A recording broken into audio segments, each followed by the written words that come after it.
Welcome to Regulate and Rewire, an anxiety and depression podcast where we discuss the things I wish someone would have taught me earlier in my healing journey.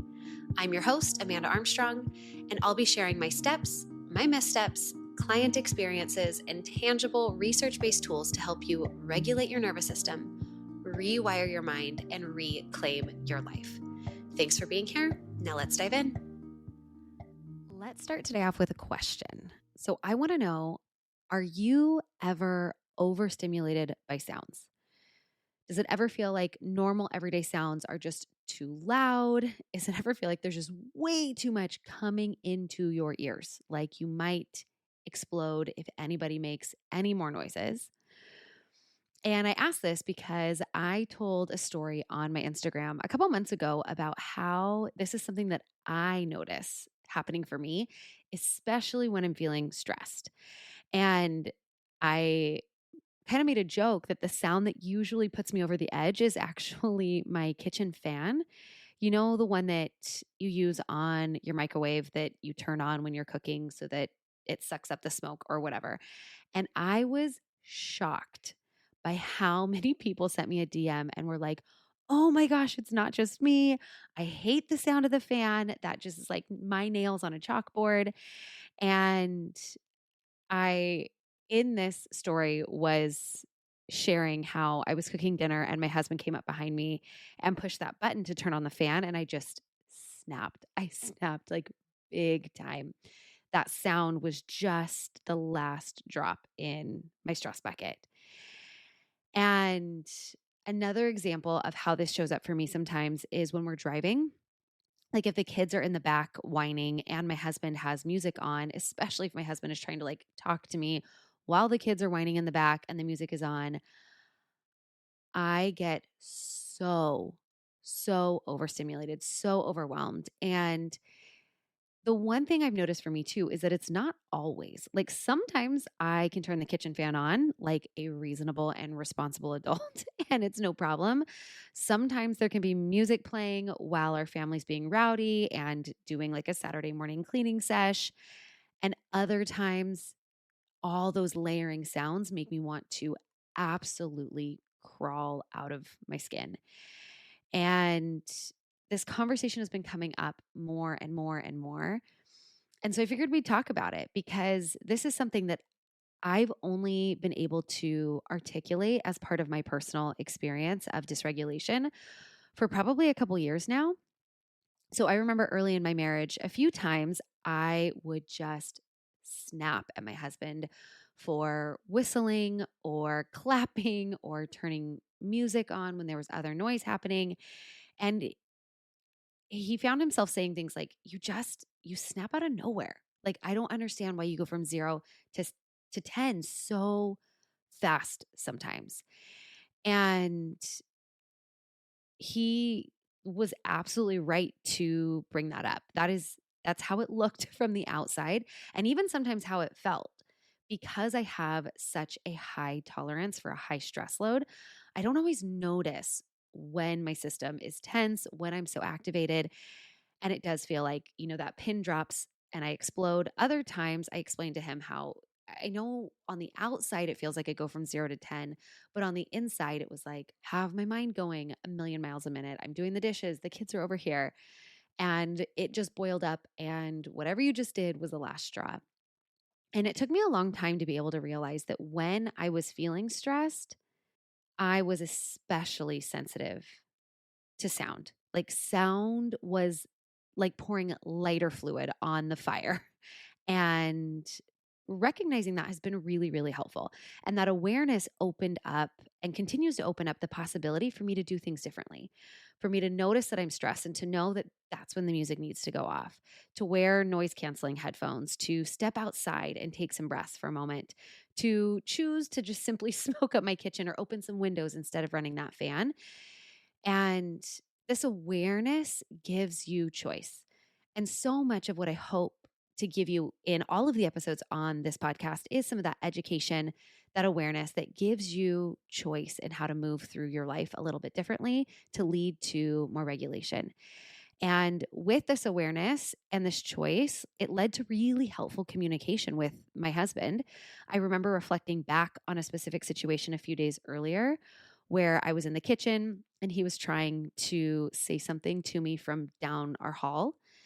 And I was having a hard time hearing him. And then I less than kindly just like hollered, like, if you want to come talk to me, then come here. Like, stop yelling at me from down the hall, which sometimes we talk to each other from down the hall and it's no problem. And he was frustrated because he's like, look, we do this. We talk loudly, we respond to each other from down the hall, and then sometimes I do it and you snap, and that unpredictability of whether that was an okay thing to do or a not okay thing to do, right? We've all been there. And I a few days later, this was where I had this like aha moment that I became so auditorily overstimulated when I was stressed was, and I just reflected back to him. I was like, remember how I snapped while I was cooking the other day? I think I figured something out. I've noticed that sounds can be really overwhelming for me if I'm feeling at all stressed. And that night I hadn't slept well. I spent a long time working on my computer. I've got a lot of things that I'm juggling right now. And at that time, you might not have noticed, but Cade was in the living room really close to me and he was playing loudly. The music was going. You had just been whistling. I was cooking and you trying to talk to me and me not being able to hear you. And there's only so many times you can ask, what'd you say? Before that really just was the last straw. So if you are somebody who is resonating with any of these stories, this is something that's referred to oftentimes as auditory overstimulation. And it is essentially sensory overload, specifically to sounds. And this, like I just shared, is a conversation that's been coming up more and more and more in the membership. And it was actually a really simple question that was submitted to a question box on my Instagram stories this weekend that prompted having this conversation here on the podcast today. Someone simply wrote in, I'm so overstimulated by sounds. Why does this happen? And what can I do? So these are the questions that I want to answer. Number one, kind of what is this auditory overstimulation? Number two, why does it happen? And number three, what can you do if this is something that you or your partner or somebody that you know struggles with in part of their anxiety journey? Let's go to question number one, which is what is it? So, auditory overstimulation is a form of sensory overload. And it might be that you are experiencing an overwhelming amount of sounds. It might be that you find certain sounds uncomfortable or overstimulating when not everybody might. So you likely struggle from auditory overstimulation if certain sounds that would be within a normal range for most people feel overstimulating for you, whether that's a particular sound that a lot of people can just allow to go to the background, or like my husband has no problem being in the car with like kids whining in the background, the window being down, us trying to talk music. And I very much do. And you might experience this overstimulation as feeling stress or anxiety creeping up. Maybe it leads to difficulty concentrating. You might feel just additionally drained or overwhelmed when you've been in loud places. What often happens is you start to notice a desire to withdraw, to escape if there's too much noise around. And there's a lot of different ways that this might show up for you. But to keep things simple, answering this question of what is it? What is auditory overstimulation? This could simply mean that you are overwhelmed by sounds. Sounds feel overwhelming to you either always, or you might notice that it's particularly overwhelming when you are stressed or anxious. And this might seem like a little thing if you don't struggle with it. But if you do, this can lead to difficulty in social settings. It could potentially trigger withdrawal or isolation. It could lead to increased challenges at work or in school. It increases stress levels, anxiety, and reactivity. And it can just feel like this awful hamster wheel of When I'm stressed, I'm more easily overwhelmed by sounds, which makes me more stressed. And this can lead to anxiety, panic, or even overload to the point of your system just shutting down, where you just dissociate or you separate. So that's what it is. Now, question number 2, which is why does this happen? And to answer this question, I want to start with an example to bring what might feel like sciencey explanations to life a little better and in a more practical way. So, I recently had a conversation with one of the members inside my Rise membership. This is a mid 30 something working mom who was feeling increasingly stressed and overwhelmed lately. She talked about juggling deadlines and childcare, household responsibilities, and all of this she noticed was just taking a toll on her nervous system. Part of that was that she noticed recently that everyday sounds were starting to feel unbearable.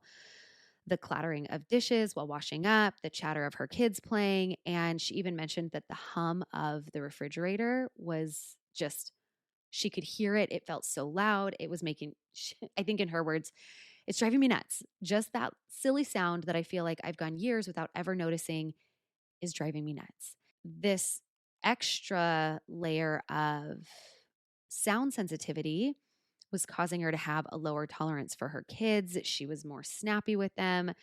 She was noticing the noises in her office. Even the subtle noise of her coworkers typing felt really, really distracting.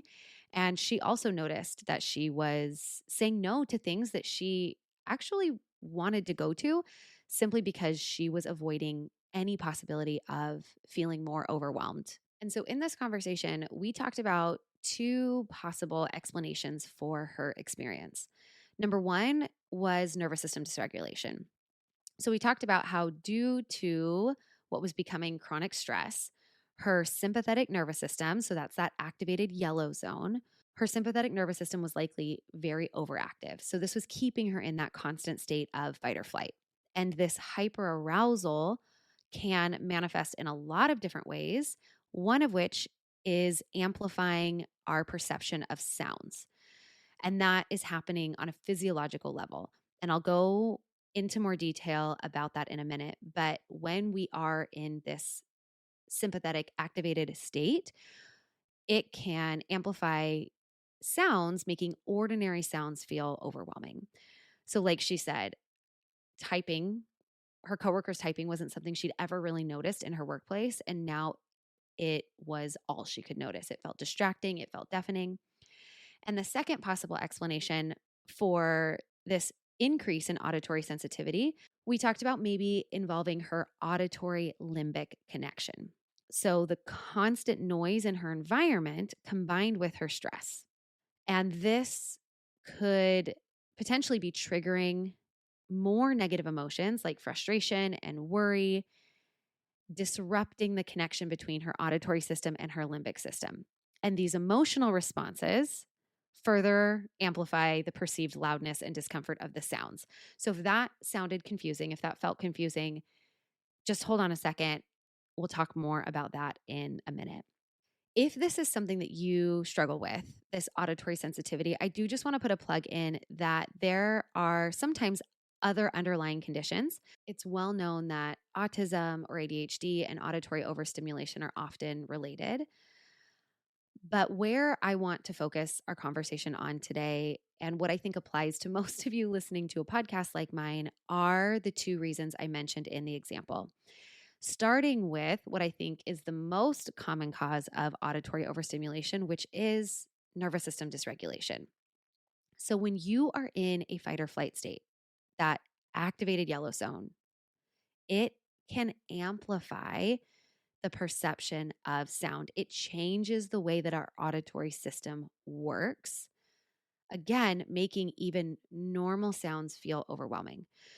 So, when your nervous system is in that sympathetic activated state, your body changes physiologically in very real, very measurable ways, and your auditory system is part of that. So, when that fight flight response is activated or you're in that state, you release hormones like adrenaline. that heighten your overall alertness and increase your sensitivity to sounds. And in this state, our nervous system also prioritizes survival related sounds. So things like footsteps or alarms or approaching voices, all of these things that when you're in a regulated state, that green zone, your parasympathetic nervous system's activated, those things might just be background noise, but they become more prominent and easier to detect when you are in a state of fight or flight. So think about it. If you are out to lunch with a friend, or maybe you're walking to the restaurant and you're engaged in a good conversation, you're feeling safe, you're socially connected, you likely aren't conscious of the sound of footsteps of other people walking around you.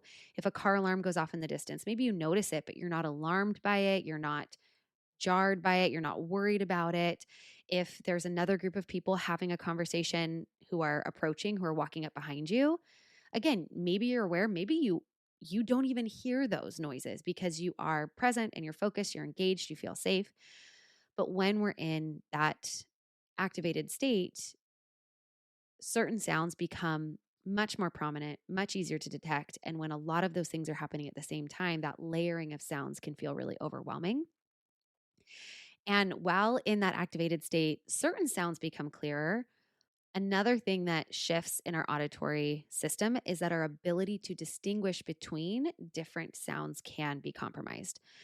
So, this could make it harder to understand speech in a noisy environment. It can, like I just stated, make it harder to filter out background noise. And this is likely what was happening for me when my husband was trying to talk to me from down the hall. My system was already stressed out. I was in that sympathetic nervous system state. My auditory system couldn't filter out the background noise between the music and the kitchen sounds and my son. And it just, like I said, asking what'd you say was what sent me sent me over the edge. So that heightened sensitivity to sound when you're in a state of stress or activation, that can also lead to a stronger startle response. And it's that jump or flinch that pumps even more adrenaline into your system, reinforcing that need to stay hyper aware.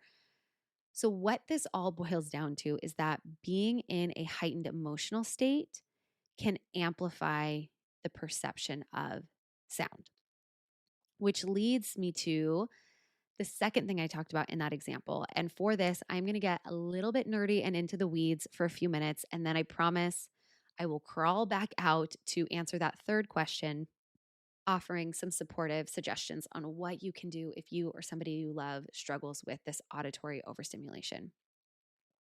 So let's talk more about this thing that might be happening because of what's called impaired function of the auditory limbic system. So, this is the system that connects your hearing with your emotional processing.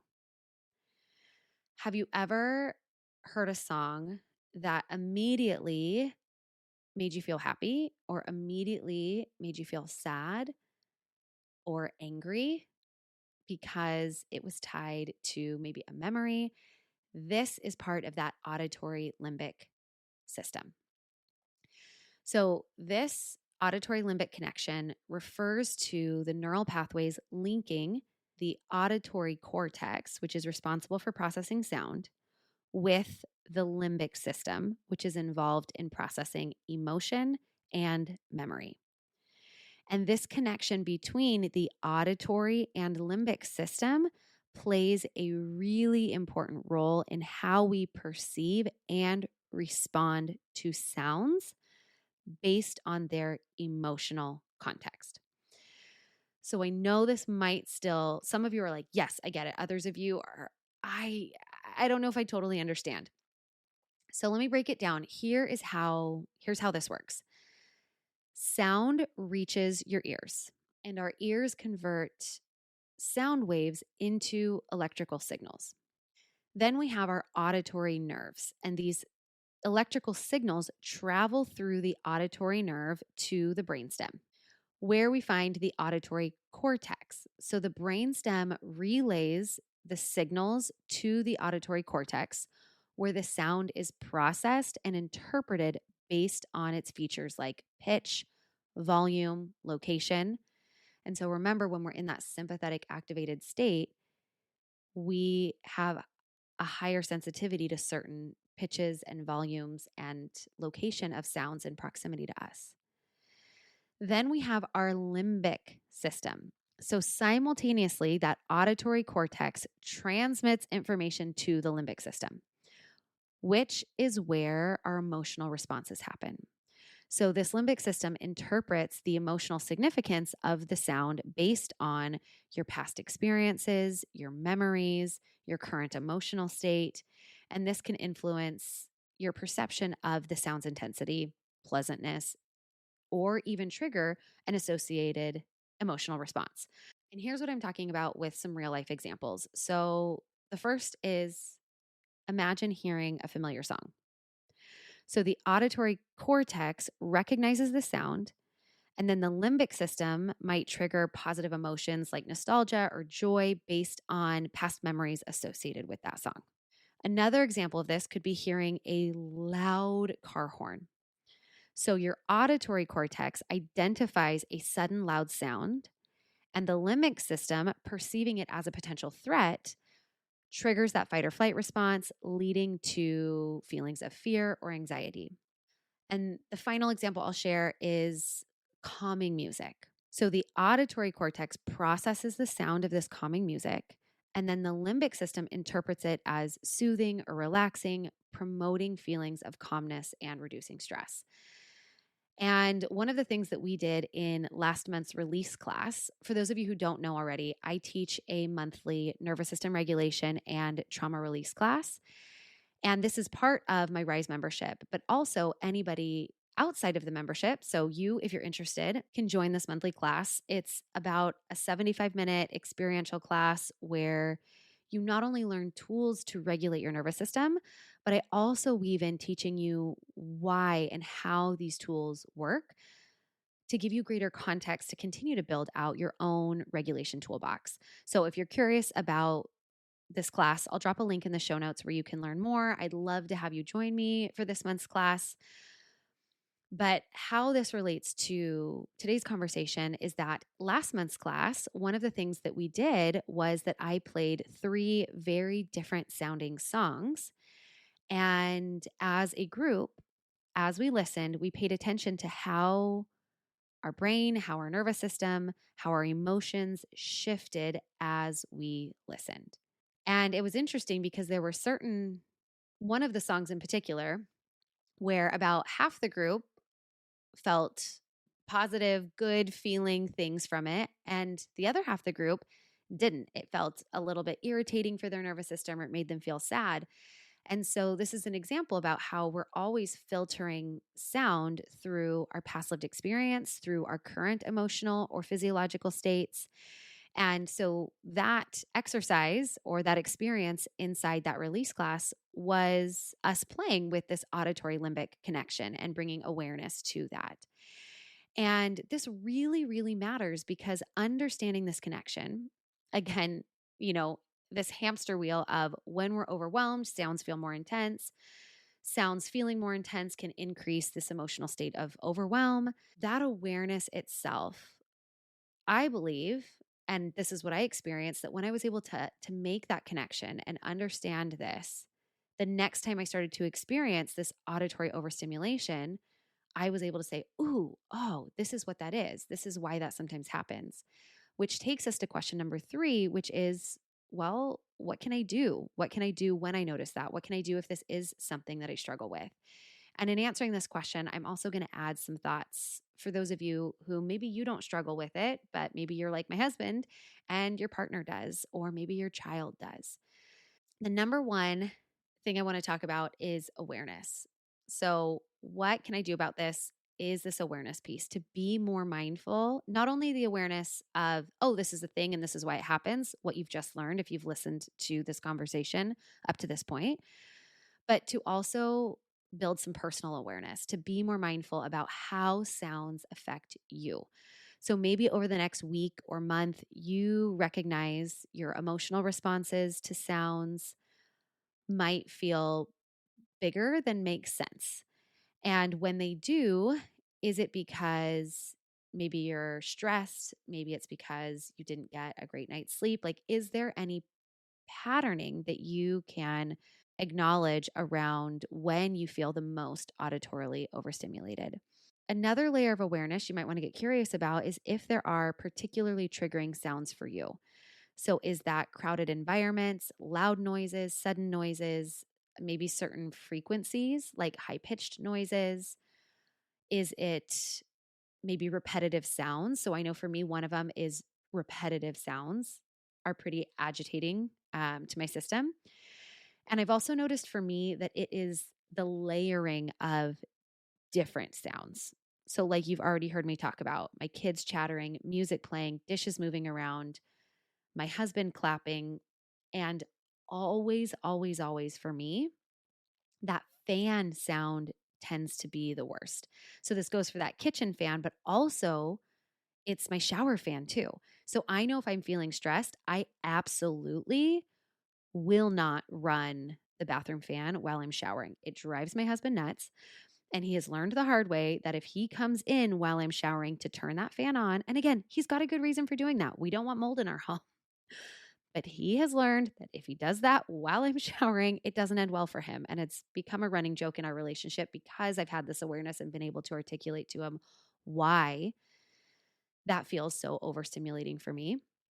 But just being aware of this complex interplay between our senses and our emotions, recognizing how sounds can shape our emotional landscape and also vice versa, how our nervous system state, how our emotional landscape can shape how sensitive we are to sounds, what we're hearing. So, awareness is number one. What can you do about this? Awareness, awareness, awareness. And then the second thing I want to talk about to offer you some things to play with if you struggle with this is to develop strategies around number one, the sounds, sound management, and also number two, which is emotional management. Because the sounds can intensify the emotions, also your emotions can intensify the sounds. So having strategies around both can be really helpful. And when it comes to sound management, I'm that person who can sit in dead silence. If I'm driving alone, you can bet that 8 out of 10 times, if it is less than a 30-minute drive, I spend the entire drive in absolute silence. There's no podcast on, there's no music on.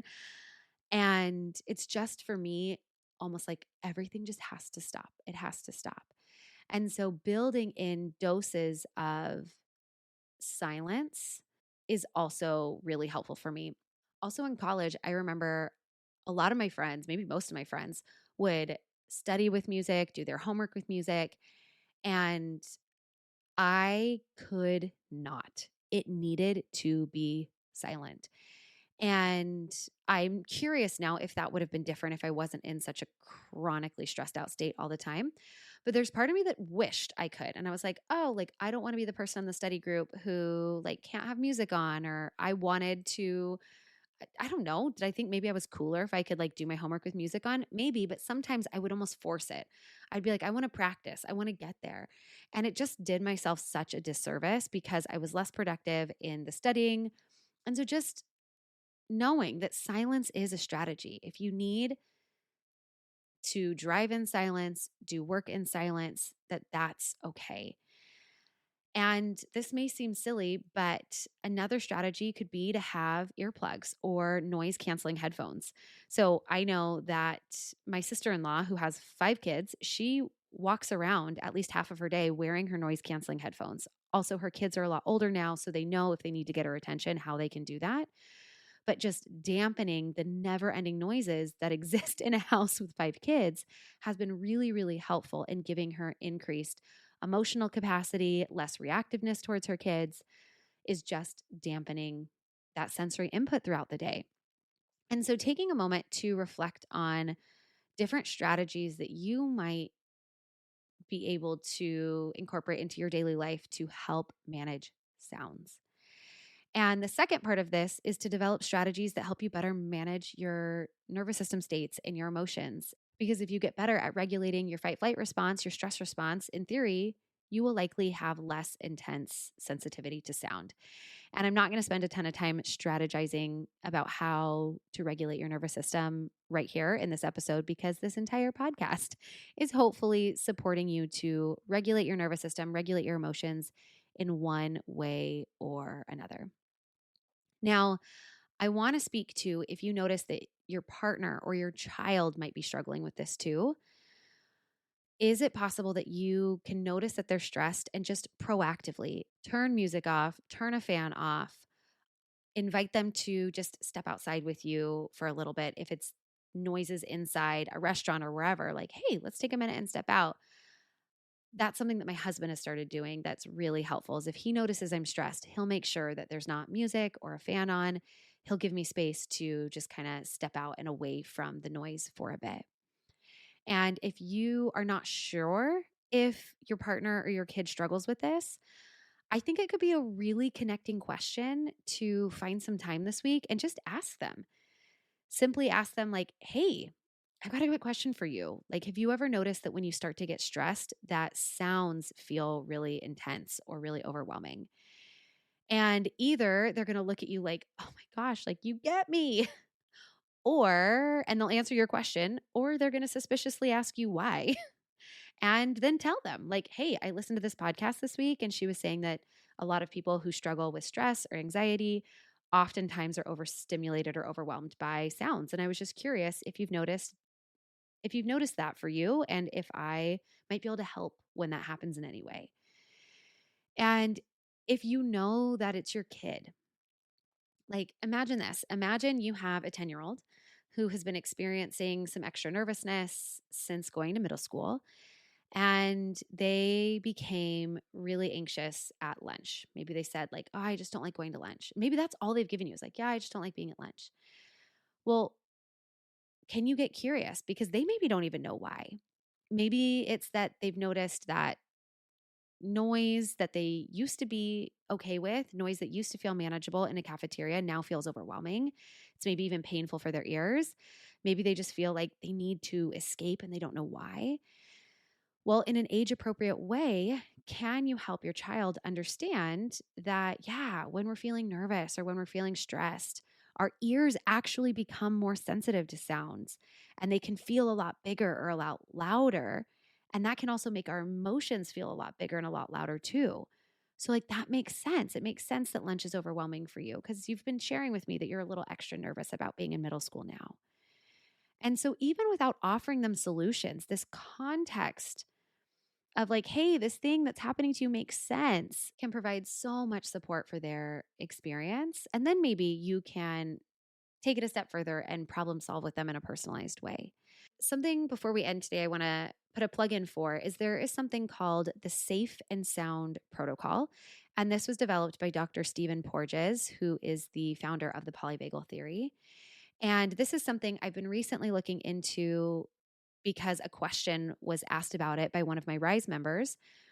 And it is potentially a helpful intervention to help reduce stress and dysregulation and auditory sensitivity that I believe can be done for adults and children. So I don't know enough to give more information about it yet. Hopefully, I will in a future podcast, but it does look promising. And I just wanted to give you another resource if this is something you struggle with. So I will drop a link in the show notes for more information on this SSP or Safe and Sound protocol, and you can look into that yourself.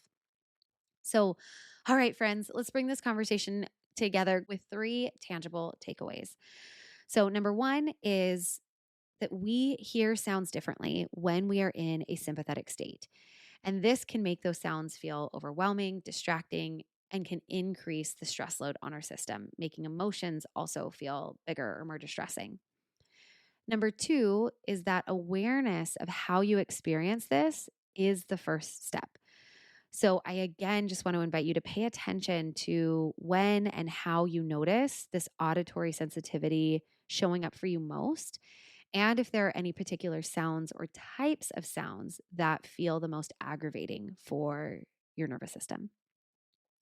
And takeaway number 3 is another invitation to take time to brainstorm strategies to minimize sound, better manage emotions, decrease stress as part of a larger long-term plan to decreasing the intensity in which you experience auditory overstimulation, and an invitation to bring a partner on board for that brainstorming, that strategizing, and as a support person.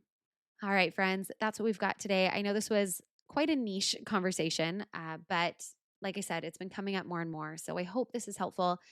And I just want to remind you that I don't run ads intentionally on this podcast. So this is a labor of love for me. And one of the most incredible ways to say thank you for that, if you do get anything out of this podcast, is to leave a rating and review, because it is those reviews, those ratings that help to get these conversations and these tools out to even more people who need them. So thanks for being here, and I'll see you next week. Thanks for listening to another episode of the Regulate and Rewire podcast. If you enjoyed what you heard today, please subscribe and leave a 5-star review to help us get these powerful tools out to even more people who need them. And if you yourself are looking for more personalized support in applying what you've learned today, consider joining me inside Rise, my monthly mental health membership and nervous system healing space, or apply for our one-on-one anxiety and depression coaching program, Restore. I've shared a link for more information to both in the show notes. Again, thanks so much for being here, and I'll see you next time.